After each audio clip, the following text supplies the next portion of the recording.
Hi, I'm Stella Hardy, a features writer at the student newspaper, and I'm here talking to the Scots Society about the recent events and attitudes at Edinburgh University. Would you like to introduce yourself?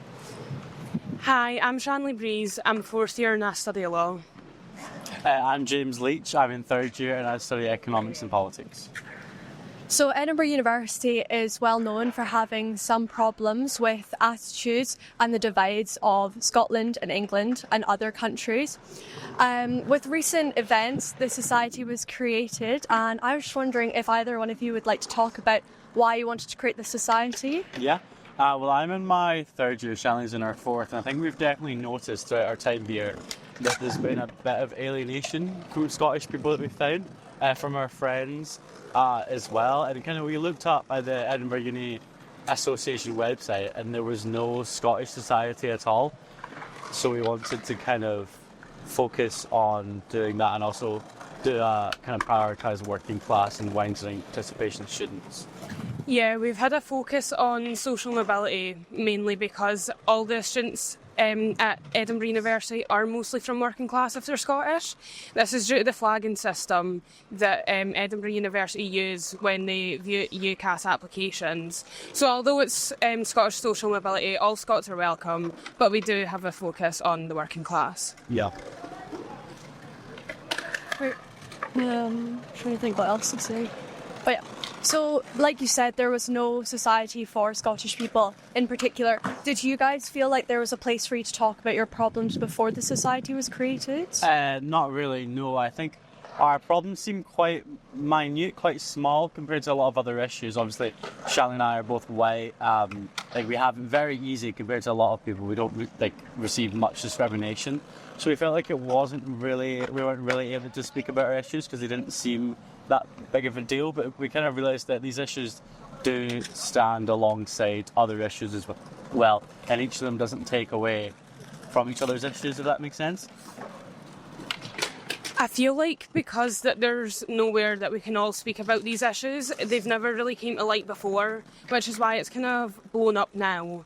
But we didn't know that other Scottish people felt this way. We didn't realise that this wasn't just one or two minor instances happened in a tutorial or on campus, that people experience this almost every day that they're at university. And now that we've all came out and all spoke about it, the issue seems a lot bigger than I initially thought it was. Yeah, our interest form received 200 responses of people sharing their experiences.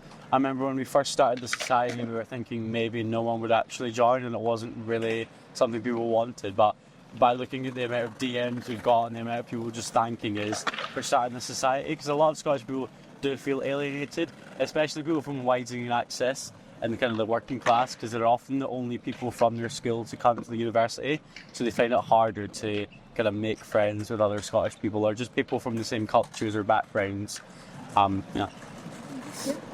Have you found that there's been any sort of unwillingness from students from different countries to make friends with you guys, or maybe having been looked down on because of your background or your accent or anything like that? Well, I think it's kind of natural that everyone wants to connect with people from this kind of similar backgrounds, kind of same culture. You also just make friends so much easier from people that you have something in common with. So they might not be completely unwilling, but especially at the start of uni during freshers, if you ask people where they're from and you're from the same place or you have similar interests, you are going to naturally make a connection that way, I think. Yeah. I don't think it's necessarily an unwillingness. I just think that they assume that we won't get along, or they just have these perceptions of us before actually getting to know us that stop them becoming friends with us, necessarily. Yeah. Yeah, I remember one of the questions we always got at the start of freshers is, what's your name and what school did you go to? And a lot of people would not have known the school I went to in this little countryside, but they really meant what private school did you go to? And I didn't really click onto that at the start. I just said what school I went to, not really realising that once I said that, they were like, oh, okay, and then wandered off to find someone else that, went to a private school or a public school or something.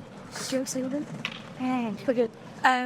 Now, of course, in first year, it's quite an obvious problem with sort of divide, and the catered accommodations like Pollock and non-catered, which are cheaper and can often make people not meet one another and can make the divide bigger. But would you say that in second, third and fourth year, the divide stays as big as it is in first year? Oh, definitely. I think it's even amplified a lot more, especially going into second year. People are applying for spring weeks, going to third year, people are applying for internships and stuff, and I don't have the opportunity to go down to London and, you know, live there for summer and to do an internship. So it kind of sees the divide.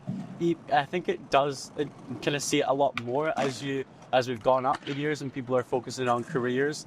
That we came into uni thinking in our head that we were on an even playing field, that we all got into uni here, but we all can work hard and get a good job, but that's definitely not the case we've seen as we've kind of gone up the years at uni. And when we were in first year, it was during COVID, so there was no lectures in person, so I kind of didn't really realise it as much. But when you came into second year and all the lectures were in person, you went into a room of 300 people and almost all of them knew each other. It was a bit alienating, I think.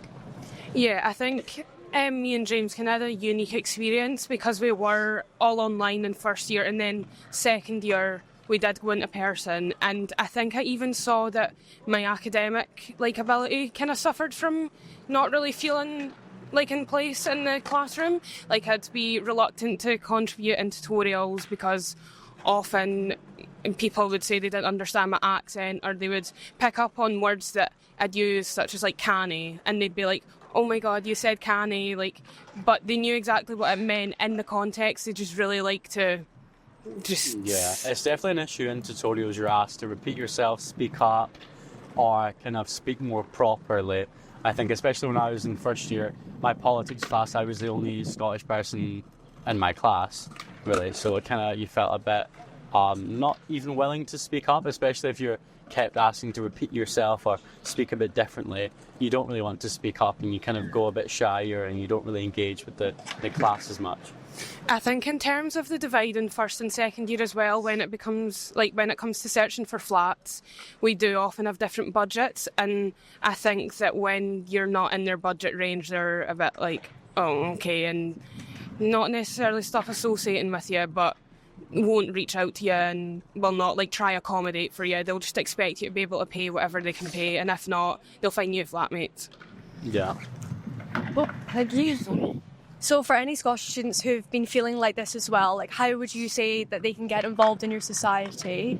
So we have our kind of first social, which is next Thursday. So we have socials, which are kind of for all Scottish people, but we also want to do a focus on wider participation students and social mobility as well. So a lot of our kind of events and stuff and collaborations that we want to do will be kind of that focused, but then socially kind of lots of Scots can come together and have a bit of fun, have a laugh. Our main goal is that people, when they start first year next year, come in and they already have a community of Scottish people and they don't feel this alienation. We also want to do a report system so people can come to our society and report any issues they've had or any experiences that they want to share.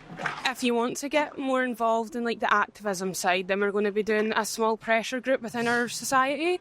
So any reports we get of incidents, where there's going to be a group of us and someone that leads it, where we'll gather all these and then take it to the uni and try pressurise them into acknowledging this issue and raising awareness about it.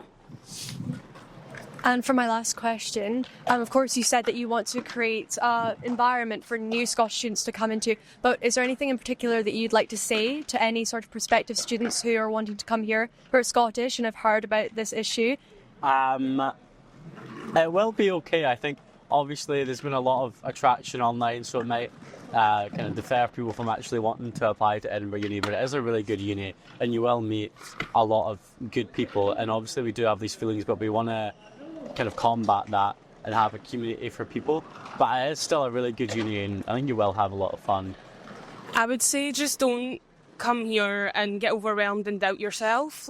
You do deserve to be here. You've worked hard to get here, and it doesn't mean that because you don't necessarily have the same connections or you feel a bit alienated that your academic ability isn't the same. You will do just fine.